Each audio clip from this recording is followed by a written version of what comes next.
जय श्री कृष्णा। एक योगी की आत्मकथा, अध्याय 16, ग्रह शांति, भाग 1। मुकुंद, तुम ज्योतिष संबंधी एक कड़ा क्यों नहीं ले आते? क्या मुझे यह लेना चाहिए गुरुदेव? मैं तो ज्योतिष में विश्वास नहीं करता। यह विश्वास का प्रश्न नहीं है। किसी भी विषय में वैज्ञानिक दृष्टिकोण यह होना चाहिए कि यह सत्य है या नहीं। गुरुत्वाकर्षण का नियम न्यूटन से पहले भी उसी तरह कार्य करता था जैसे उसके बाद। ब्रह्मांड में अच्छी खासी अराजकता सच में जाती यदि उसके नियम मानवीय विश्वास की मान्यता के बिना कार्य न कर पाते। पाखंडी ज्योतिषियों ने प्राचीन ज्योतिष विज्ञान को उसकी वर्तमान बदनाम अवस्था में लाकर रख दिया है। गणितीय और दार्शनिक दोनों ही दृष्टियों से ज्योतिष शास्त्र इतना विराट है कि गहरी समझ वाले व्यक्ति के अतिरिक्त कोई उसे ठीक से समझ ही नहीं सकता। यदि मूर्ख और अज्ञानी लोग ग्रह तारों के संकेतों को समझ नहीं पाते और अर्थ का अनर्थ करते हैं तो वह इस अपूर्ण जगत में अपेक्षित ही है। ऐसे ज्ञानियों के साथ ज्ञान को भी मिथ्ये नहीं मान लेना चाहिए। सृष्टि के सभी अंग एक दूसरे से जुड़े हुए हैं और एक दूसरे पर प्रभाव डालते रहते हैं। परस्पर आदान प्रदान ही ब्रह्मांड की संतुलित लयबद्ध गति का मूल आधार है। मेरे गुरु कहते गए, मनुष्य को अपनी मानवीय स्तर पर दो प्रकार की शक्तियों का सामना करना पड़ता है। प्रथम, पृथ्वी जल अग्नि वायु आकाश के सम्मिश्रण से उसके भीतर उत्पन्न होने वाली शुद्धता, और द्वितीय, प्रकृति की बाह्य विघटनकारी शक्तियां। जब तक मनुष्य अपनी मानवीय सीमाबद्धता के साथ संघर्षरत रहता है तब तक पृथ्वी और अंतरिक्ष के असंख्य परिवर्तनों का प्रभाव उस पर पड़ता रहता है। ज्योतिष विद्या में ग्रहों के प्रभाव के अंतर्गत मनुष्य की क्या प्रतिक्रिया होगी इसका अध्ययन किया जाता है। ग्रह नक्षत्रों में कोई दया या कोप का सचेत भाव नहीं होता। वे तो केवल धनात्मक एवं ऋणात्मक यानी पॉजिटिव और नेगेटिव किरणें उत्सर्जित करते हैं। अपने आप में वे मानव जाति को कोई लाभ या हानि नहीं पहुंचाते, किंतु मनुष्य द्वारा अतीत में कार्योन्वित किए गए कार्य कारण के संतुलन को स्थापित करने के लिए बाह्य स्तर पर कार्य प्रणाली का एक विधिवत माध्यम प्रस्तुत करते हैं। बच्चा ऐसे दिन और ऐसे क्षण में ही जन्म लेता है जब ग्रह नक्षत्रों की किरणों का उसके व्यक्तिगत कर्मों के साथ संपूर्ण गणितीय तालमेल बैठ जाता है। उसकी जन्म कुंडली उसके अपरिवर्तनीय अतीत और उस अतीत के संभावित भावी परिणामों को दर्शाने वाला एक चुनौतीपूर्ण आलेख होती है। परंतु जन्म कुंडली का सही अर्थ केवल अंतर्ज्ञान से संपन्न व्यक्ति ही लगा सकते हैं और ऐसे लोग बहुत कम होते हैं। जन्म के क्षण में अंतरिक्ष में स्पष्ट रूप से चिन्हांकित हो जाने वाले संदेश का उद्देश्य भाग्य यानी गत अच्छे बुरे कर्मों के फल को अति महत्व देना नहीं है, बल्कि ब्रह्मांडीय नियमों के इन बंधनों से छूट जाने के लिए मनुष्य की इच्छा शक्ति को जगाना है। उसने जो कुछ किया है उसे वह मिटा भी सकता है। उसके जीवन में अभी जो भी परिणाम सामने आ रहे होते हैं उनके कारणों को उकसाने वाला भी वही था। वह किसी भी सीमा को पार कर सकता है, क्योंकि प्रथम तो उस सीमा का सृजन उसने स्वयं अपने कर्मों से ही किया है और फिर उसके पास आध्यात्मिक संसाधन है जो किसी ग्रह नक्षत्र के दबाव में नहीं होते। ज्योतिष शास्त्र के प्रति अंधी श्रद्धा व्यक्ति को यंत्रवत बना देती है, जो अपने हर कार्य के लिए यांत्रिक मार्गदर्शन का दास बन जाता है। बुद्धिमान मनुष्य सृष्टि के बदले सृष्टा में अपनी निष्ठा रखकर अपने ग्रहों को यानी अपने अतीत को मात दे सकता है। उसे परमात्मा के साथ अपनी एकात्मता का जितना अधिक ज्ञान होता है उतना ही प्रकृति का उस पर प्रभाव कम होता जाता है। आत्मा सदैव मुक्त है, वह अमर है क्योंकि वह अजन्मा है और उस पर ग्रह नक्षत्र कभी शासन नहीं कर सकते। मनुष्य आत्मा है और उसे शरीर मिला हुआ है, और जब वह स्वयं को इस रूप में जान जाता है तब ग्रह नक्षत्रों के समस्त विवशताकारी योगों को पीछे छोड़ देता है। जब तक वह अपनी आत्मिक विस्मृति की साधारण अवस्था में किंग कर्तव्य मूड बना रहता है, तब तक वह प्रकृति के विधि नियमों की सूक्ष्म जंजीरों में जकड़ा रहता है। ईश्वर स्वयं सामंजस्य है, उसके साथ जो भक्त अपना सुर मिला लेता है वह कदापि कोई गलत काम नहीं कर सकता। उसके सारे कार्यकलाप अपने आप ही ज्योतिषीय नियम के अनुसार सही समय पर होंगे। गहन प्रार्थना और ध्यान के बाद वह अपनी दिव्य चेतना के संपर्क में होता है। उस अंतरिक्ष सुरक्षा से बढ़कर और कोई शक्ति नहीं है। पूज्य गुरुदेव, तब आप मुझे कड़ा पहनने के लिए क्यों कह रहे हैं? दीर्घ मौन के बाद मैंने यह प्रश्न पूछने का साहस किया। मैं श्री युक्तेश्वर जी के ज्ञान गर्भित स्पष्टीकरण को आत्मसात करने का प्रयास कर रहा था, जिसमें निहित विचार मेरे लिए एकदम नए थे।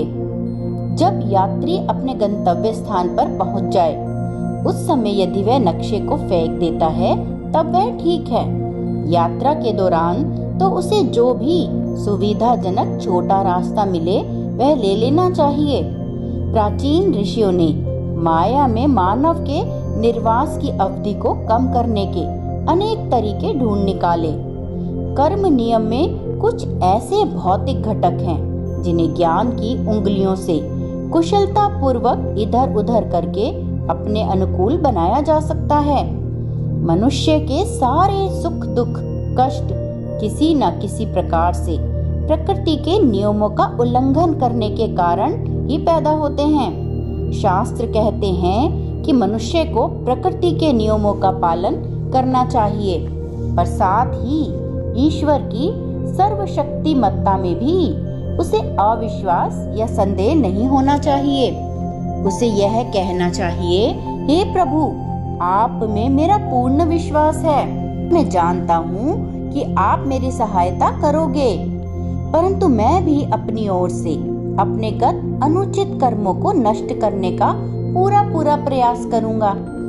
अनेक उपायों जैसे प्रार्थना, इच्छा शक्ति, योग साधना, संतों के साथ सत्संग, ग्रह शांति करने वाले कड़ों को पहनने के द्वारा गत कर्मों के प्रतिकूल प्रभावों को कम किया जा सकता है या उन्हें पूरा ही काट भी दिया जा सकता है। जिस प्रकार घर के ऊपर तांबे की छड़ लगाकर घर पर गिरने वाली बिजली से घर को बचाया जा सकता है, उसी प्रकार देह मंदिर को भी कुछ विशिष्ट उपायों से बचाया जा सकता है।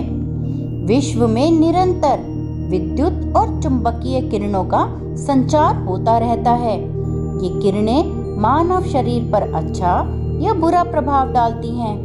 युगों पूर्व हमारे ऋषि मुनियों ने सूक्ष्म वैश्विक किरणों के प्रतिकूल प्रभावों का सामना करने की समस्या पर गहन विचिंतन किया।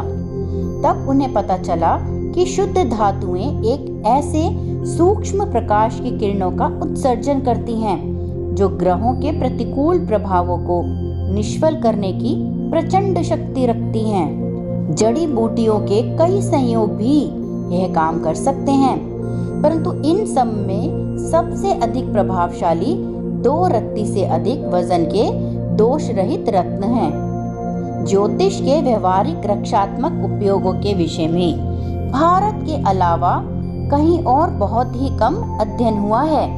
यह तथ्य बहुत कम लोग जानते हैं कि योग्य रत्नों, धातुओं और जड़ी बूटियों के संयोगों से भी कई लाभ नहीं होते यदि वे आवश्यक वजन के ना हों, और यदि उन्हें इस तरह ना धारण किया जाए कि वे त्वचा का स्पर्श करते रहें। गुरुदेव, मैं अवश्य ही आपका सुझाव मानकर कड़ा ले आऊंगा। किसी ग्रह को मात देने के विचार से ही मेरा रोम रोम पुलकित हो रहा है। सामान्य प्रयोजन के लिए तो मैं सोना, चांदी और तांबे से बना कड़ा पहनने के लिए कहता हूँ, परंतु तुम्हारे लिए किसी विशेष कारणवश मैं चाहता हूँ कि तुम चांदी और शीशे से बना कड़ा पहनो। श्री युक्तेश्वर जी ने इसके विषय में ध्यान रखने की अन्य बातें भी बताई। गुरुजी, विशेष कारणवश से आपका क्या मतलब है? ग्रह तुम्हारे प्रति कुछ अमैत्रीपूर्ण रुख अपनाने जा रहे हैं मुकुंद। डरो मत, तुम सुरक्षित रहोगे। लगभग 1 महीने में तुम्हारा विकृत तुम्हें गहरी पीड़ा देने वाला है।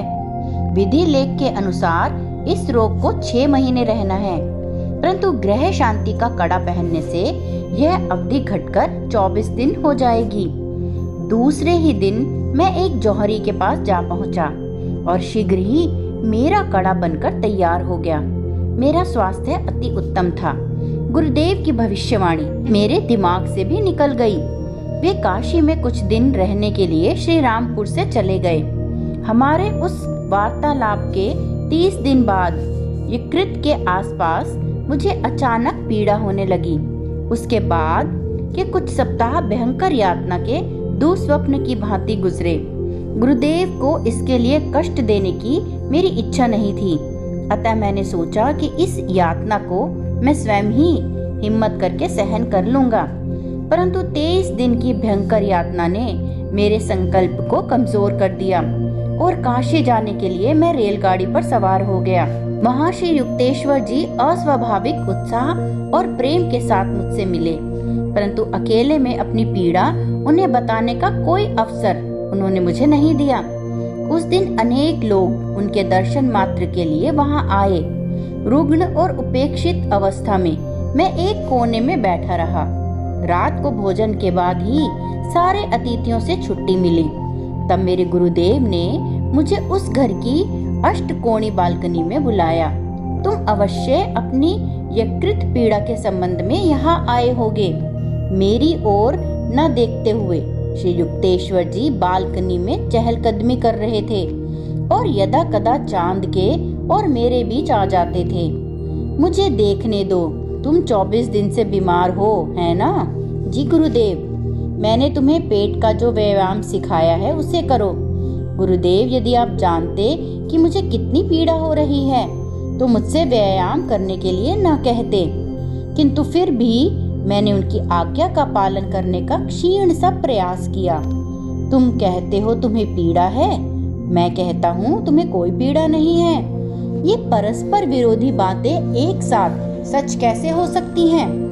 मेरे गुरु ने मेरी ओर प्रश्नवाचक दृष्टि से देखा। मैं स्तंभित हो गया और फिर आनंद युक्त स्वस्थता से विभोर हो गया। अब उस पीड़ा का कहीं लवलेश मात्र भी नहीं था, जिसने कई सप्ताहों तक मुझे सोने भी नहीं दिया था। श्री युक्तेश्वर जी के मुख से शब्द निकलते ही रोग इस प्रकार लुप्त हो गया जैसे कभी हुआ ही ना हो।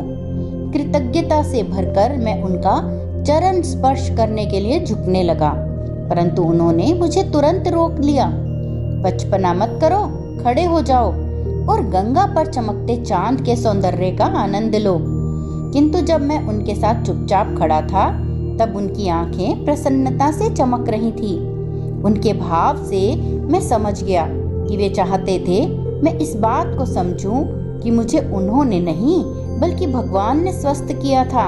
उस सुदूर अतीत की मुझे सदा ही प्रिय लगने वाली स्मृति के चिन्ह रूप में मैं आज भी वह चांदी और शीशे का भारी कड़ा पहने रहता हूँ, क्योंकि उस दिन मुझे फिर एक बार ये ज्ञात हुआ कि मैं एक महामानव के साथ रह रहा हूँ। बाद में अनेक अवसरों पर जब मैं अपने मित्रों को रोग मुक्ति के लिए श्री युक्तेश्वर जी के पास ले आता, तब वे निरपवाद रूप से हर बार उनके लिए कोई रत्न या कड़ा बताते थे और ग्रह शांति में ही बुद्धिमानी है यह उन्हें जता देते थे। बचपन से ही मेरे मन में ज्योतिष विद्या के विरुद्ध पूर्वाग्रह बस गया था। इसका कारण यह था कि मैंने अनेक लोगों को केवल ज्योतिषी के अनुसार ही चलते देखा था और कुछ हमारे परिवार के ज्योतिषी की हमारे लिए की गई भविष्यवाणी के कारण, एक ज्योतिषी ने जो मेरे लिए भविष्यवाणी की थी उसके कारण मैं ज्योतिष विद्या के विरुद्ध था। वे भविष्यवाणी थी कि तुम 2 बार विदुर हो जाओगे और कुल 3 बार विवाह करोगे।